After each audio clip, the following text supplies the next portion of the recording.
नमस्कार, मैं हूं जगविंदर पटियाल। आज मणिपुर में मेरा इस दौरे का आखिरी दिन है। कई रिपोर्ट्स आप तक पहुंचाई, सच जानने के लिए निष्पक्ष पत्रकारिता की, दोनों समुदायों की बात आपको सुनाई। लेकिन दर्द है कि मणिपुर का पीछा ही नहीं छोड़ता। सिग्नेचर स्टोरी में उन परिवारों से मिलवाएंगे जिनके अपने हिंसा की चपेट में आकर हमेशा के लिए उनसे बिछुड़ गए। परिवार के सामने उनका कत्ल कर दिया गया। मणिपुर का ये दर्द निशब्द कर देता है। हिंसा ने सिर्फ इंसान को ही नहीं बांटा, बल्कि खेल को भी अपना शिकार बना दिया। मणिपुर फुटबॉल के लिए मशहूर है, लेकिन नफरत की दीवार ने मैदान की लकीर भी तय कर दी। हिंसा का खेल फिर कैसे होगा मेल? आज के एक्सक्लूसिव में फुटबॉल ग्राउंड से रिपोर्ट। कल प्रधानमंत्री मोदी ने मणिपुर पर सदन में जवाब दिया, शांति की बात की, लेकिन पीएम के भाषण में एक टापू का जिक्र आया। मणिपुर से हजारों किलोमीटर दूर ये टापू अब ट्रेंड कर रहा है। आज सॉलिड इन्वेस्टिगेशन इसी आइलैंड की करेंगे। कोरोना का दौर आप भूले नहीं होंगे। एक बीमारी ने पूरी दुनिया को घुटनों पर ला दिया था। क्या कोरोना से भी घातक कोई बीमारी आने वाली है? मैं ऐसा इसलिए बोल रहा हूं क्योंकि ब्रिटेन से इसके सिग्नल आने लगे हैं। पब्लिक प्लेटफॉर्म में आज बात करेंगे एक्स फैक्टर की। आज पॉजिटिव स्टोरी में 32 साल के तुषार की जिंदा दिली दिखाएंगे, जिसने एक्सीडेंट में अपना एक हाथ खो दिया, लेकिन जीने का हौसला नहीं छोड़ा। अब तो सिर्फ एक हाथ से ऐसी मूर्ति बनाते हैं कि बड़े बड़े मूर्तिकार फेल हो जाएं। सिग्नेचर स्टोरी में आज मणिपुर में पसरे मातम की कहानियां लेकर आया हूं। समझ नहीं आता इस दर्द को, खालीपन को, मायूसी को और कभी ना खत्म होने वाले विलाप को क्या नाम दूं? सुलगते मणिपुर में हिंसा देखी, डर देखा, दहशत देखी, जलते घर और गाड़ियां देखे। सूबे पर संसद में सियासत देखी, हां, प्रधानमंत्री का भरोसा भी देखा, लेकिन शायद किसी ने नहीं देखा तो वो आंसू जो मणिपुर 3 महीने से बहा रहा है। नफरत की आग में किसी मां का लाडला छीन लिया, किसी का पति तो किसी का भाई। इसी अनसुने दर्द की कलेजा चीर दास्तान मणिपुर के गांव से।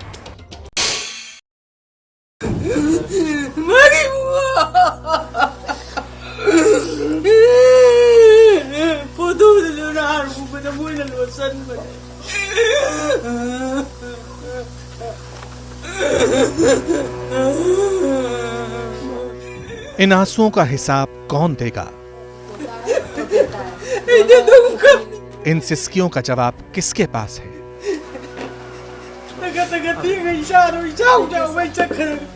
शायद किसी के नहीं। मणिपुर के क्वाक्ता का फोवाल गांव, इस घर की चौखट पर हमारी टीम पहुंची तो ये बूढ़ी मां हमें देखकर रो पड़ी।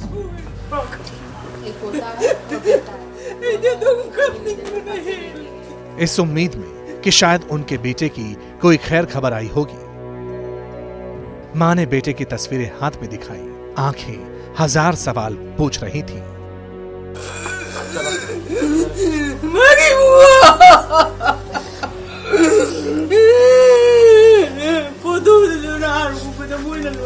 कोई ऐसा गांव नहीं मिला जहां इस हिंसा का पीड़ित मुझे ना मिला हो। भले समुदाय कोई भी हो, चोट सभी को लगी है और कईयों के जख्म तो कुछ इस तरह से हैं कि वो भर ही नहीं रहे हैं। ये एक माँ बैठी हुई है जिसका एक बेटा एक पोता आज तक पता नहीं है, और ये 11 मई को हुआ। 3 मई को हिंसा भड़की, 11 मई को तोरबुंग बंगला जगह है जो हाईवे के ऊपर पड़ती है, वहां आगजनी और हिंसा शुरू हुई। अब ये तस्वीरें निशानी के तौर पर हैं, इनको अपने बेटे के लिए और अपने पोते के लिए। वो दोनों वहीं तोरबुंग बंगला में रह गए थे। कैसे रह गए थे? जब हिंसा हुई तो उन्होंने महिलाओं को कहा कि आप इस घर में निकल जाइए, जहां हम मौजूद हैं, यहाँ गांव के घर में आ जाइए। तोरबुंग बंगला सिर्फ 2 मेल मेंबर यानी 2 पुरुष रह गए थे, लेकिन वो पुरुष 11 मई से लेकर आज तक यहाँ नहीं आए। इनको तो ये भी नहीं पता है। पुलिस आई, बताया कि वो नहीं मिल रहे हैं, जब मिलेंगे तो बता देंगे, लेकिन अब इनके आंसुओं में वो जिंदा है, बाकी इनको उम्मीद कोई नहीं है। माँ जिस बेटे की बात कर रही थी उनका नाम थोंगाम श्याम सिंह है। थोंगाम पेशे से राजमिस्त्री थे। अपनी मेहनत से पैसा कमाया, माँ के लिए, परिवार के लिए पक्का मकान बनवाया, और इस बार जब घर से निकले तो कहकर गए थे कि माँ चिंता मत करना, 4 पहिए वाली गाड़ी लेकर ही लौटूंगा। सबने हंसी खुशी विदा किया, मगर शाम लौट कर नहीं आई। 11 तारीख को मेरा हस्बैंड और मेरा छोटा भाई वो लोग हमारा गांव पे हमारा घर जलाने के बाद और हमारा घर का सामान कुछ लेने के लिए गया था। वो लोग कुकी टेररिस्ट लोग ने सबको किडनैप किया है हमारा गांव में, और बीएसएफ और रहते हैं वो इन लोग ने हमारा हेल्प कुछ भी नहीं कर सकता। आप लोग वहां से यहाँ आ गए थे? हमारा तो यहीं पर रहते हैं, वो लोग गए थे, हम लोग नहीं गए।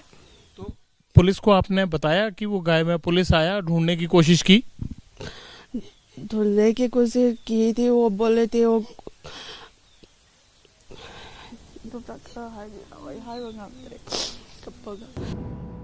किससे कहें, कहां फरियाद लगाएं? शायद सिस्टम की आंख का पानी सूख चुका है, लेकिन इस घर में तो कभी ना खत्म होने वाले आंसुओं का सैलाब है।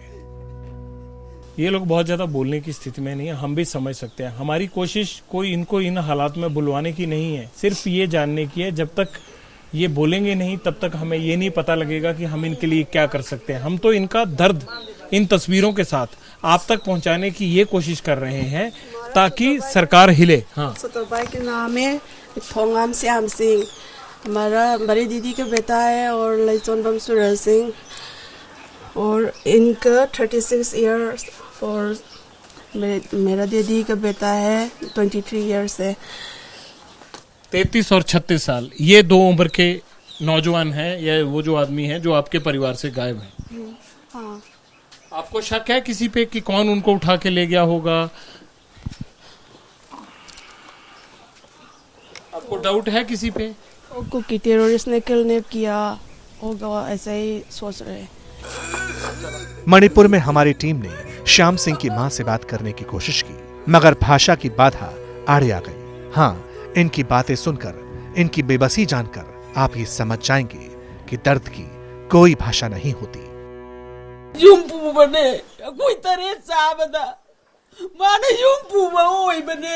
माँ की एक ही इच्छा है, दिल एक ही बात कर रहा है कि अब शायद मेरे बच्चे होंगे तो नहीं, लेकिन उनका अंतिम संस्कार करना है, कम से कम शव तो मिल जाए।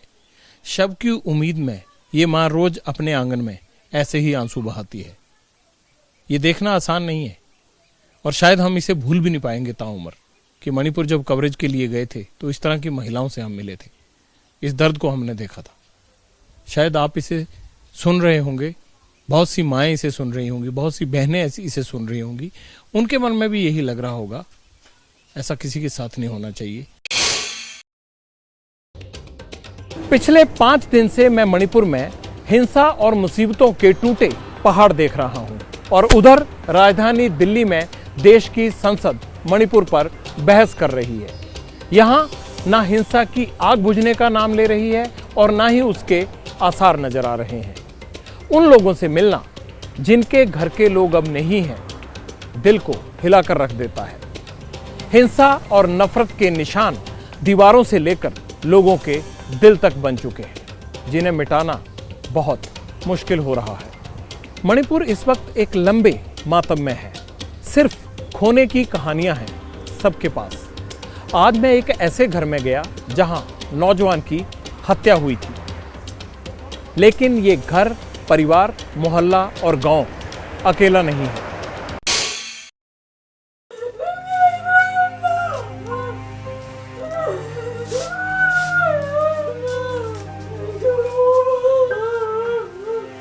देखकर, सुनकर चट्टान जैसा कलेजा भी कांप उठे।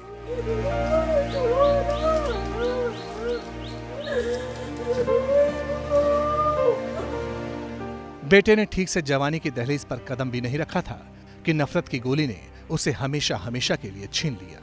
यह मणिपुर के बिष्णुपुर का क्वाक्ता इलाका है, हिंसा से सबसे ज्यादा प्रभावित इलाकों में से एक। 18 साल का रिक्की अपने परिवार के साथ यहीं रहता था, लेकिन नफरत की आंधी ने उसे हमेशा के लिए छीन लिया। परिवार को कभी न मिटने वाला जख्म दे दिया। इम्फाल से जब हम सीसीपुर की तरफ जाते हैं तो रास्ते में ये वो जगह है जहां से कुकीज बहुल इलाके शुरू हो जाते हैं। ये आखिरी वो इलाका है जहां मैताइज की संख्या कम है।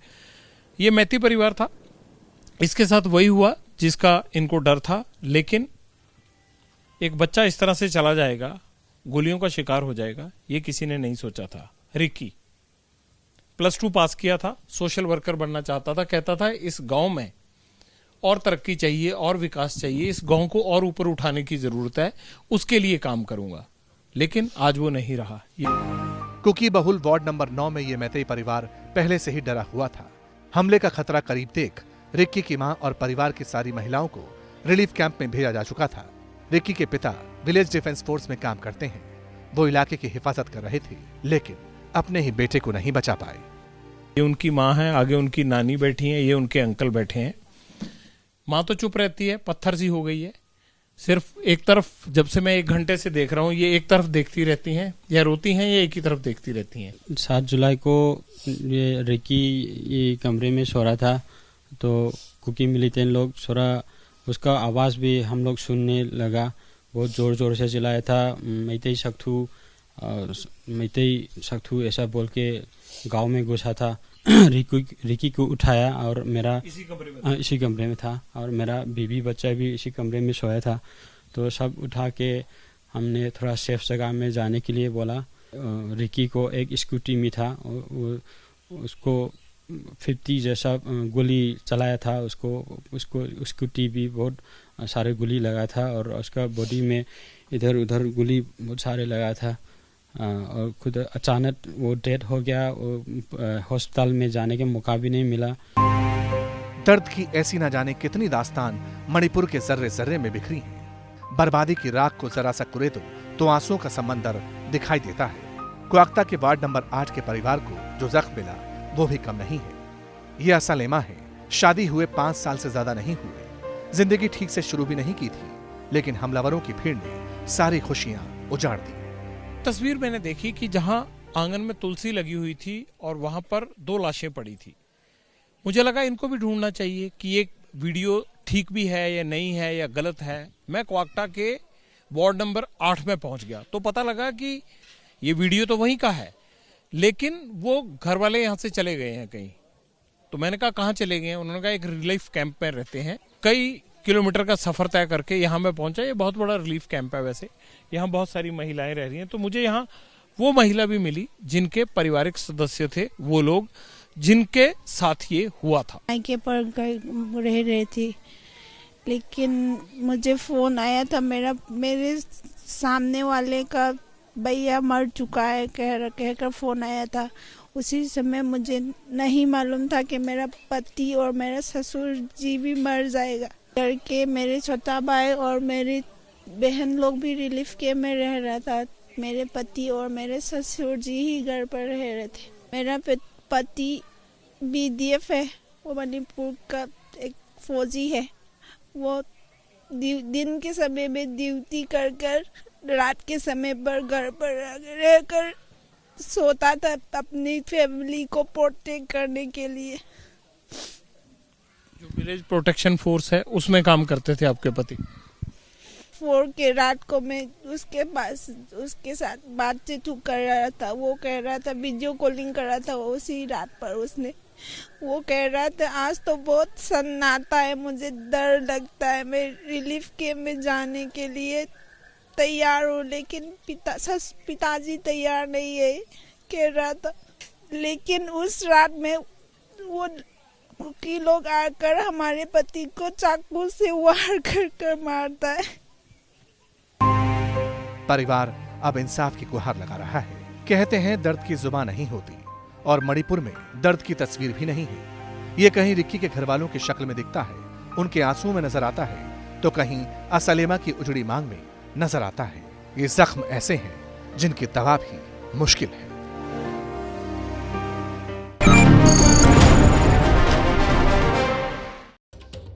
मणिपुर का दूसरा नाम पता है आपको? फुटबॉल का पावर हाउस। 3 महीने पहले हिंसा हुई, लोग बंटे, इलाके बंटे और फुटबॉल भी बंट गया। मणिपुर की फुटबॉल टीम नागा, मैती और कुकी खिलाड़ियों को मिलाकर बनती थी, लेकिन हिंसा के बाद ना तो कुकी खिलाड़ी अब मैती बहुल इलाकों में आकर खेलना चाहते हैं और ना ही मैती कुकी बहुल इलाकों में जाना चाहते हैं।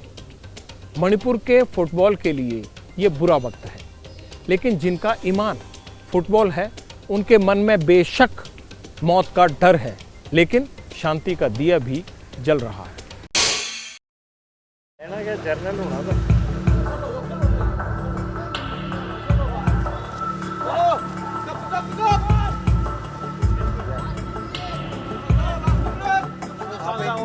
आप एक बात बताइए। इम्फाल के ऑल मणिपुर फुटबॉल एसोसिएशन का ग्राउंड, खिलाड़ी पसीना बहा रहे हैं, ड्रिबलिंग स्किल निखार रहे हैं, लेकिन कहीं कुछ खोया हुआ सा लगता है। मन आधा लगता है क्योंकि टीम आधी रह गई। फुटबॉल का जुनून मणिपुर में सर चढ़कर बोलता है। इस वक्त मैं मणिपुर के फुटबॉल ग्राउंड में मौजूद हूं, जहां पर जूनियर नेशनल कप की तैयारी की जा रही है। भुवनेश्वर में ये कप होना है, लेकिन मणिपुर की हिंसा ने इस फुटबॉल को बुरी तरह से नुकसान पहुंचाया है। ये जो टीम भुवनेश्वर जाने वाली है, मणिपुर स्टेट की टीम है, ये इसकी तैयारी चल रही है। इसके कोच और मैनेजर हमारे साथ हैं। कितना फुटबॉल पर असर हुआ है ये मौजूदा हालात का?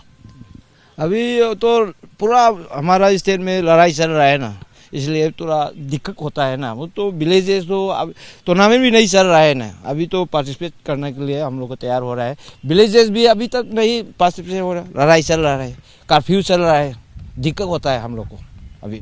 क्या ये मैती और कुकी दोनों तरह के खिलाड़ी होते हैं आपके पास या सिर्फ एक ही कम्युनिटी के? नहीं, वो तो कुकी नहीं पार्टिसिपेट नहीं करता है, दूसरा कम्युनिटी तो सब पार्टिसिपेट होता है, तो सिर्फ कुकी नहीं आता है। जिस फुटबॉल को मणिपुर का ईमान माना जाता है, जिस फुटबॉल को मणिपुर की सांस कहते हैं, नफरत की आग ने खिलाड़ियों के बीच दीवार खड़ी कर दी।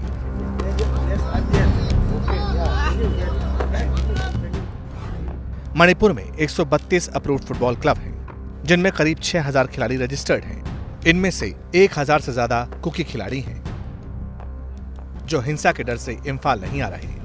कोच भी मानते हैं कि इसका असर टीम पर पड़ा है। भुवनेश्वर में नेशनल चैंपियनशिप की चुनौती है, लेकिन उससे बड़ी चुनौती मणिपुर के फुटबॉल स्पिरिट के आगे है। अब आप अपनी टीम को दोबारा से स्ट्रॉन्ग कैसे करेंगे? जो कुकी खिलाड़ी हैं, अगर वो नहीं आ रहे हैं तो उनकी भरपाई कैसे होगी? भरपाई तो क्या, अभी दूसरा वो प्लेयर है ना, इसमें मेकअप कर दूंगा ना। वो लोग नहीं आए ना, टाइम लगेगा ना, टाइम लगेगा ना। वो तो लड़ाई खत्म होने के बाद वो लोग भी आ जा सकता है, पक्का लगता है। पक्का लगता है। लड़ाई खत्म होने के बाद वो लोग आएगा ना, खेलेगा ना। क्या टीम का कमजोर होना कोच को परेशान करता है। इससे निपटने की कोशिशें भी हो रही हैं, लेकिन हिंसा के बाद से जो कम्युनिकेशन गैप बना है वो बड़ी बाधा है। आपके पास कितने अच्छे कुकी खिलाड़ी थे? 2, 4, 5 जो अब नहीं आ रहे, कितने थे? 2, 4, 5 10 11 प्लेयर ऐसा नहीं आता है ना। आपने उनको संपर्क किया, फोन किया कि आइए? क्या नहीं, अभी तक नहीं मिला है, फोन भी नहीं मिला है। लड़ाई चल रहा है नहीं ना, उनको अपनी जान का डर है कि यहाँ आएगा, जान का डरता है। इसलिए इस ग्राउंड में लाने का मेरा आपको एक ही मकसद था कि हिंसा ने किस तरह से यहाँ के पैशन, यहाँ के जुनून, यहाँ के शौक और यहाँ के गर्व को नुकसान पहुंचाया है।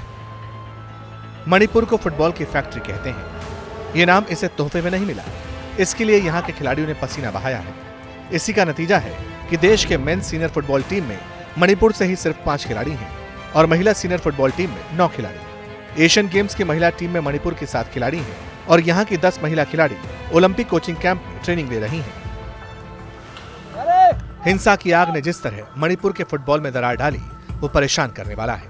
सवाल है, क्या मणिपुर फुटबॉल के मैदान में अपना ये शानदार ट्रैक रिकॉर्ड, अपना ये दबदबा कायम रख सकेगा?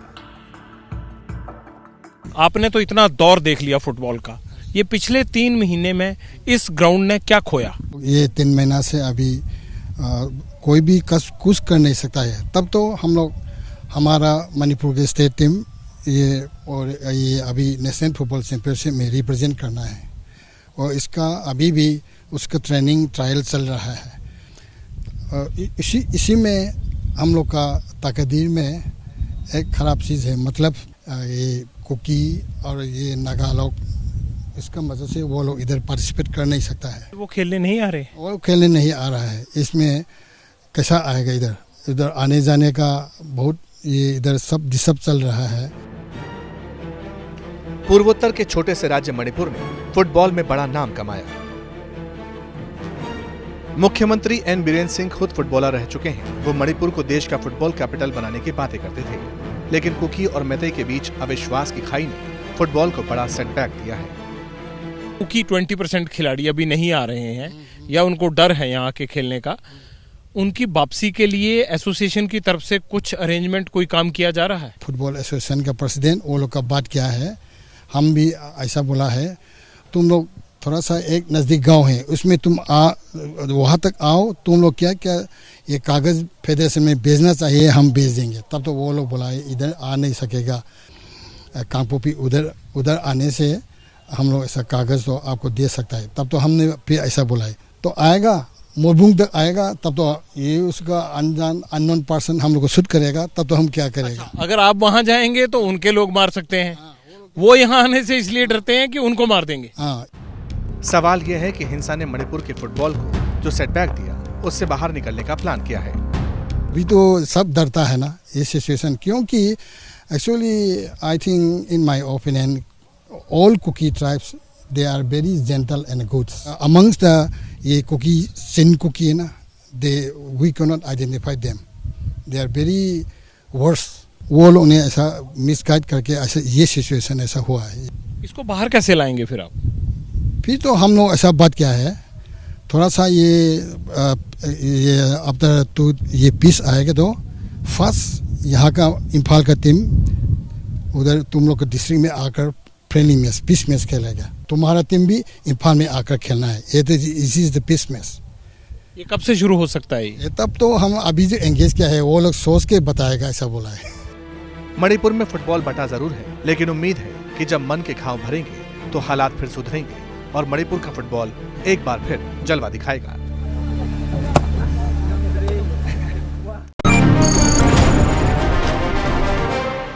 मणिपुर के जख्म कब भरेंगे, इस पर कुछ कह नहीं सकते, लेकिन सुलगते राज्य पर सियासत के शोले लगातार भड़क रहे हैं। सरकार विपक्ष का वार पलटवार जारी है।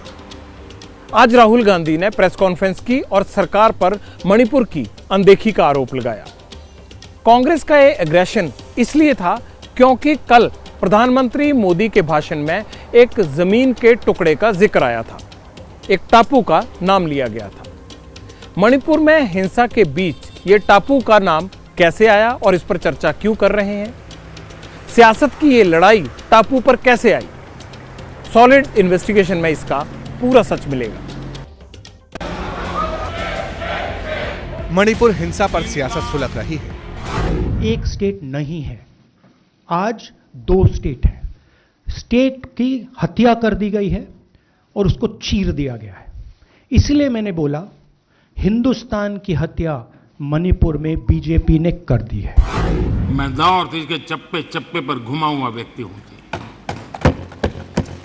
और राजनीति में कुछ नहीं था, तब भी अपने पैर वहां घिसता था। मेरा एक इमोशनल अटैचमेंट है उस क्षेत्र के प्रति, इनको अंदाज नहीं है। अब इस जंग में सियासत का नया पन्ना जुड़ गया है। समंदर से घिरा जमीन का एक हिस्सा चर्चा में आ गया है। ये जो बाहर गए ना, उनको जरा पूछे ये कच्छ तीवू क्या है। कोई पूछे इनको कच्छ तीवू क्या है। इतनी बड़ी बातें करते हैं ना, आज मैं बताना चाहता हूं ये कच्छ तीवू क्या है और ये कच्छ तीवू कहां आया, जरा उनको पूछ लीजिए। भारत और श्रीलंका के नक्शे पर किसी छोटे से बिंदु की तरह दिखने वाला इस द्वीप का इतिहास विपक्ष के खिलाफ मोदी सरकार का अब सबसे बड़ा हथियार है। मोदी ने साफ कहा, कांग्रेस की पुरानी सरकार की वजह से ये टापू हिंदुस्तान के हाथ से चला गया। तमिलनाडु से आगे श्रीलंका के पहले एक टापू किसने किसी दूसरे देश को दे दिया था। कब दिया था, कहां गई थी? क्या ये भारत माता नहीं थी वहां? क्या वो मां भारती का अंग नहीं था? इसका नाम है कच्छ तीवू। तमिलनाडु के रामेश्वरम से करीब 12 किलोमीटर दूर मौजूद इस टापू का वैसे तो मणिपुर से कोई सीधा कनेक्शन नहीं है, लेकिन प्रधानमंत्री मोदी की स्पीच के बाद इस टापू को जानने की जिज्ञासा लोगों में बढ़ गई। कच्छतीवु द्वीप का कुल क्षेत्रफल 285 एकड़ है। कहा जाता है कि 1976 तक भारत द्वीप पर दावा करता था। 1974 से 1976 के बीच भारत और श्रीलंका के बीच 4 समुद्री समझौते हुए। इन समझौतों के बाद कच्छतीवु द्वीप आधिकारिक रूप से श्रीलंका के अधीन हो गया। उस वक्त केंद्र में कांग्रेस की सरकार थी और इंदिरा गांधी तब प्रधानमंत्री के पद पर थी। इतिहास का यही वो पन्ना है जिसे आधार बनाकर प्रधानमंत्री ने कांग्रेस पर तीखा हमला बोला। कांग्रेस का इतिहास मां भारती को छिन्न भिन्न करने का रहा है। आदरणीय अध्यक्ष जी,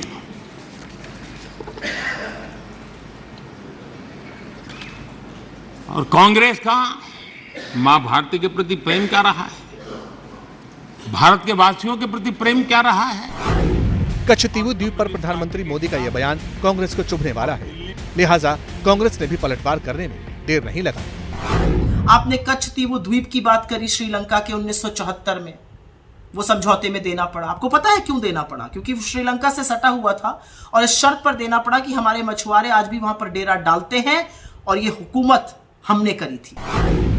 यानी मणिपुर हिंसा पर छिड़ी सियासी जंग इतिहास के पन्नों में दर्ज तथ्यों पर जा टिकी। कच्छतीवु पर शुरू हुए सियासी संग्राम के पीछे एक बड़ी वजह यह भी है कि सन 1974 से 1976 के बीच श्रीलंका के साथ हुए समुद्री समझौतों को तमिलनाडु सरकार ने सैद्धांतिक रूप से कभी भी मान्यता नहीं थी, फिर चाहे वहां किसी की भी सरकार क्यों न रही हो। भारत सरकार आज 3 ऐसे बिल लेकर आई है जिससे क्रिमिनल जस्टिस सिस्टम की पूरी व्यवस्था बदल जाएगी। आईपीसी, सीआरपीसी और एविडेंस एक्ट जो अंग्रेजों के जमाने से चले आ रहे थे, ये कानून पहली बार 1860 में लागू किए गए थे, यानी आज से 163 साल पहले। उनकी जगह नए नामों के साथ नए कानून लाए जाएंगे। क्या खास है इस नई पेशकश में? एक नजर में छोटा सा एक्सप्लेनर।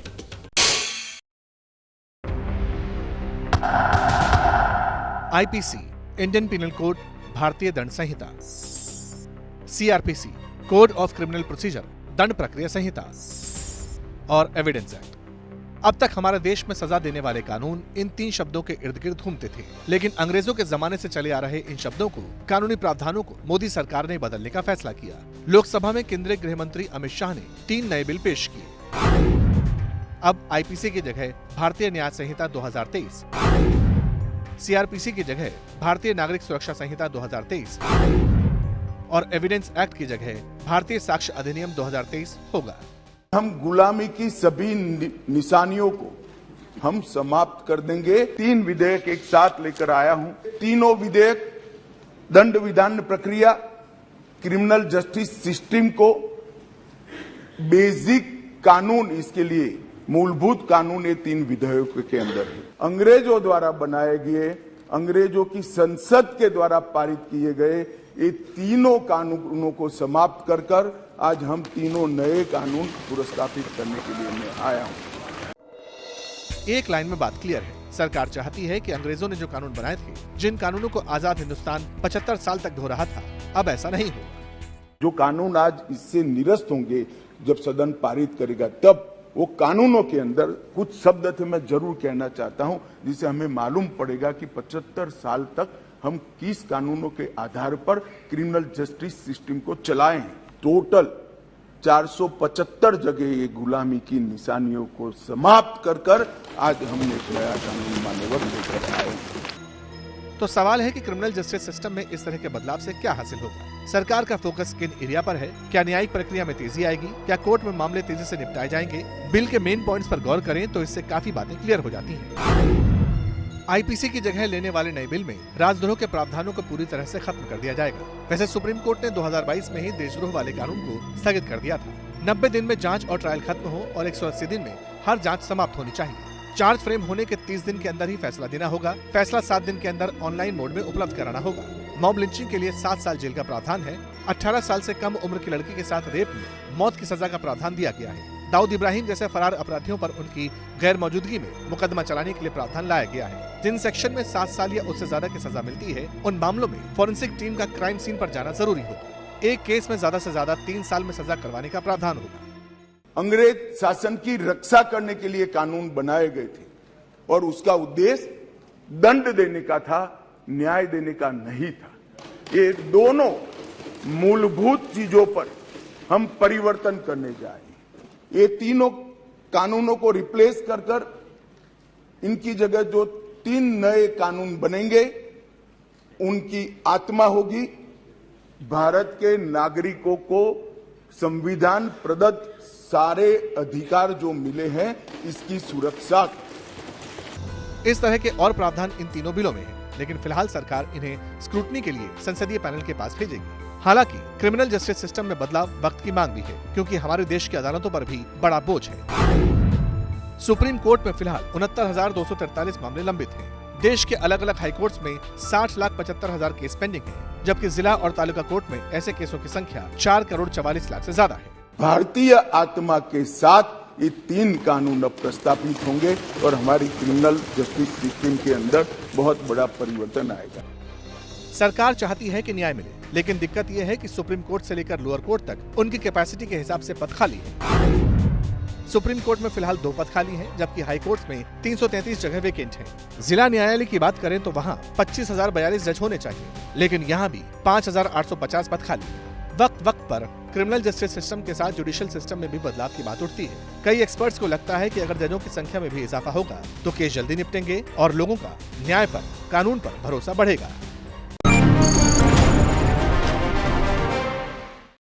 बैंक डकैती की खबरें तो आपने बहुत सुनी होंगी, लेकिन जब बैंक आपके पैसे कभी इस बहाने से तो कभी उस बहाने से काटने लगे तो उसे लूट तो नहीं कह सकते, भले ही मामला 35,000 करोड़ रुपए से ज्यादा का क्यों ना हो।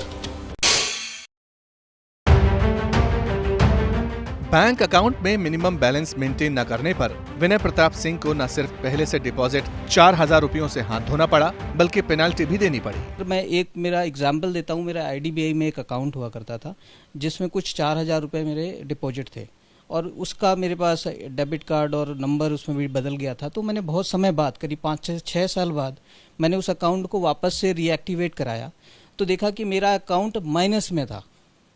4,000 जो मेरे डिपॉजिट थे वो तो गए, साथ के साथ वो मेरा अकाउंट माइनस में हो गया।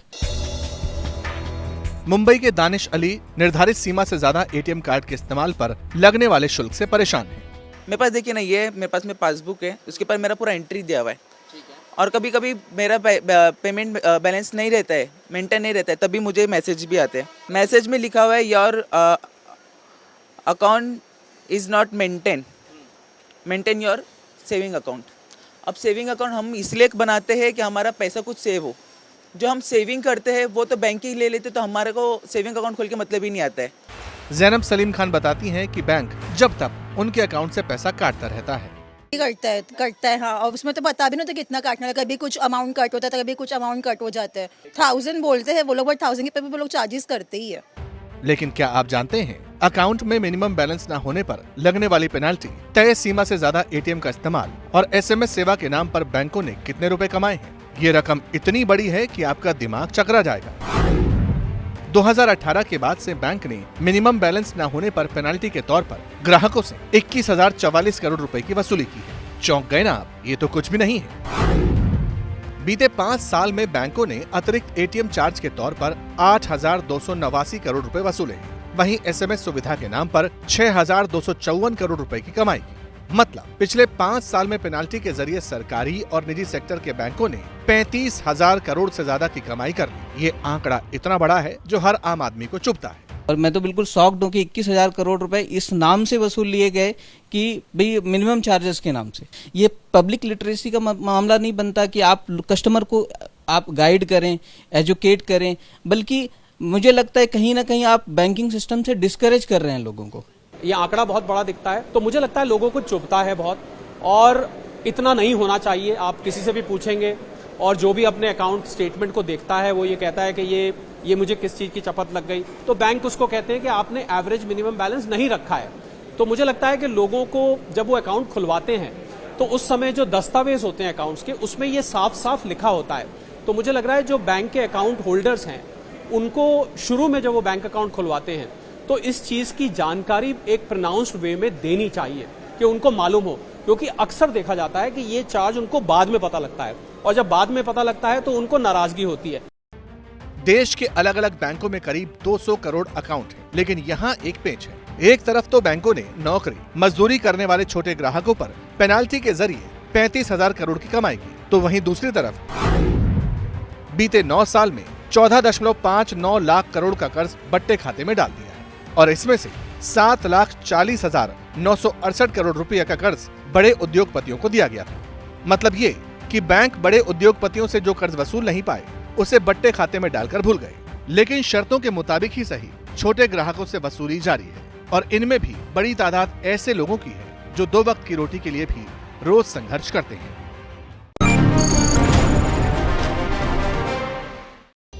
अब खबर सेहत की। अब तक बीमारी आने पर दवा बनाने की कवायद की जाती थी, लेकिन अब एक ऐसे इंतजाम की तैयारी चल रही है कि महामारी तो आए जब आए, लेकिन उसके लिए वैक्सीन पहले से ही तैयार कर ली जाए। कोरोना के वक्त देखा था ना आपने कितनी दिक्कत हुई थी। इंग्लैंड के साउथ वेस्ट में एक काउंटी है विल्टशायर। यहाँ की high security Porton down lab में वैज्ञानिकों की स्पेशल टीम एक वैक्सीन बनाने में जुटी है। वैज्ञानिक एक ऐसी महामारी की काट ढूंढ रहे हैं जो सार्स, इबोला और कोरोना से कई गुना ज्यादा घातक हो सकती है। चौंकाने वाली बात यह है कि जिस बीमारी ने अभी तक इंसानों का अपना शिकार नहीं बनाया, उसके लिए अभी से साइंटिस्ट लॉबी में हड़कंप मचा है और वैक्सीन का फॉर्मूला खोजा जा रहा है। किसी को नहीं पता कि यह महामारी कब दुनिया में दस्तक देगी, किस वायरस की वजह से पृथ्वी पर कोहरा मचेगा, ये भी कोई नहीं जानता। लेकिन WHO भी मान रहा है कि दुनिया एक नई महामारी की दहलीज पर है, जिसका नाम दिया गया है डिजीज एक्स। WHO ने सन 2018 में एक अननोन डिजीज के बारे में एक कल्पना की, और उसके बाद अभी मई में भी WHO की तरफ से एक स्टेटमेंट आया जिसमें कहा कि जो अगला पेंडेमिक है, अगली जो महामारी है, वो डिजीज एक्स, यानी कि उसके बारे में अभी पता नहीं है कि वो वायरस है, वो जेनेटिक डिजीज है कि भविष्यवाणी की थी। ये एक आगे के लिए एक वार्निंग इशू हुआ था। इंग्लैंड और इंग्लैंड के बाहर बायोलॉजिस्ट एक ऐसे वायरस और बैक्टीरिया पर रिसर्च में जुटे हैं जिसके बारे में पहले से पता है और वो भविष्य में डिजीज एक्स की वजह बन सकते हैं। कई एनिमल स्पीसीज और वायरस की स्टडी करने के बाद मोटे तौर पर यह संभावना जताई जा रही है कि डिजीज एक्स भी जानवरों से इंसानों में फैलेगा, और अगर वक्त रहते इसका टीका नहीं बना तो बहुत बड़ी तबाही हो सकती है। अगर यह कहीं ह्यूमन टू ह्यूमन ट्रांसमिशन होने लगा, म्यूटेशन होके, और अगर मॉर्टलिटी वैसे ही रही तो कल बहुत ही बड़ी आपदा आ सकती है, काफ़ी लोगों की जान जा सकती है। तो उसके लिए वैक्सीन जो है पहले से डेवलप करें कि अगर ऐसा हो गया तो इस टाइप के रिसर्च चलते रहते हैं और रिसर्च होते रहते हैं। वह रिसर्च होना एक अलग बात है। कई बार जो है रिसर्च जो है उसको जो है कमर्शियल इंटरेस्ट में भी किए जाते हैं। डिजीज एक्स कैसे फैलेगी, इसके बारे में एक और थ्योरी सामने आई है। यूरोप के साइंटिस्ट मानते हैं कि जलवायु परिवर्तन और जानवरों का पलायन डिजीज एक्स की और इसके फैलने की बड़ी वजह बन सकता है। पलायन से मतलब है बड़े पैमाने पर जीव जंतुओं की प्रजातियों का माइग्रेशन। उदाहरण के तौर पर किलनी और मच्छरों ने बदलते मौसम की वजह से कई दूसरे इलाकों की ओर रुख किया है। आसान शब्दों में ऐसे समझिए कि जहां पशु और इंसान में करीबी ज्यादा है, ऐसी किसी भी जगह से डिजीज एक्स नाम की महामुसीबत की शुरुआत हो सकती है। एवियन फ्लू और मंकी पॉक्स के बदलते स्ट्रेन्स को लेकर भी वैज्ञानिक अलर्ट पर हैं। क्रीमियन कॉन्गो हेमोराजिक फीवर यानी CCHF जैसे घातक वायरस ने रूप बदला तो ये भी भविष्य में महामारी की वजह बन सकता है। CCHF की वैक्सीन हालांकि साइंटिस्ट ने बना ली है, लेकिन डिजीज एक्स के मरीजों पर इसका असर होगा या नहीं, ये तब पता चलेगा जब डिजीज एक्स का कोई मरीज मिले।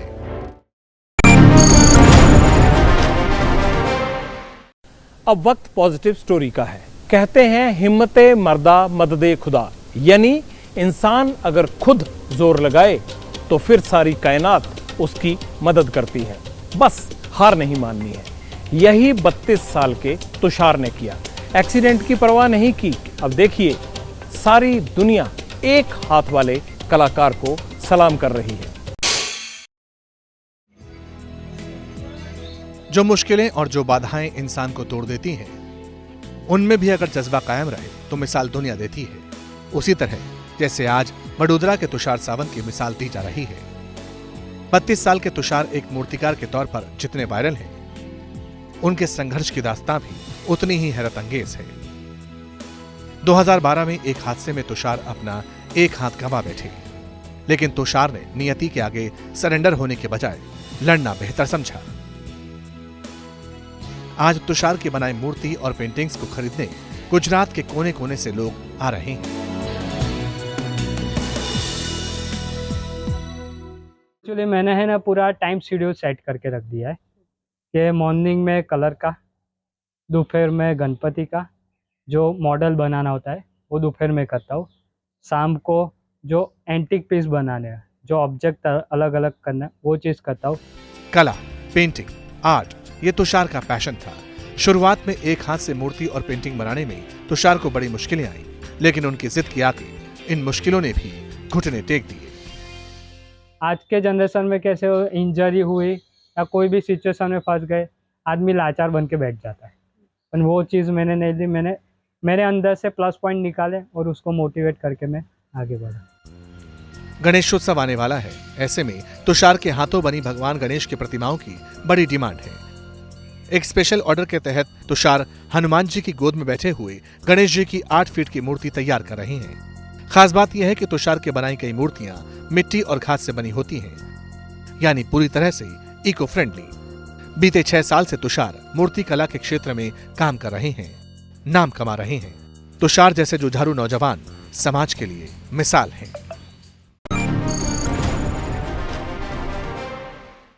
अब वक्त हो गया आपके कमेंट्स का, जिसका आपको भी इंतजार रहता है और मुझे भी।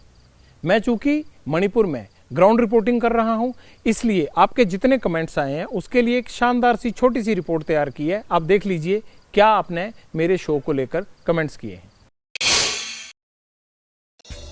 सिद्धार्थ लिखते हैं, जगविंदर जी का इनिशिएटिव शानदार है। इस तरह की साहसिक पत्रकारिता और मणिपुर की ग्राउंड रिपोर्ट दिखाना वाकई सराहनीय है। तरसेम लाल ने भी कमेंट लिखा। वो कहते हैं, एबीपी न्यूज पर जगविंदर पटियाल की जुबानी सुनिए, बेहद साहसिक रिपोर्ट, काश सारे मीडिया एंकर ईमानदारी से करते। युवराज सिंह नाम के यूजर ने लिखा, जगविंदर जी आपकी वजह से एक बार फिर हमने अपने घरों में एबीपी न्यूज देखना शुरू कर दिया। आप पर हमें गर्व है, अच्छा काम करते रहिए। दीपक अग्रवाल ने भी मणिपुर वाली स्टोरी पर कमेंट किया। वो कहते हैं, आपका मणिपुर पर दिखाया सच बहुत ही साहसिक प्रोग्राम है।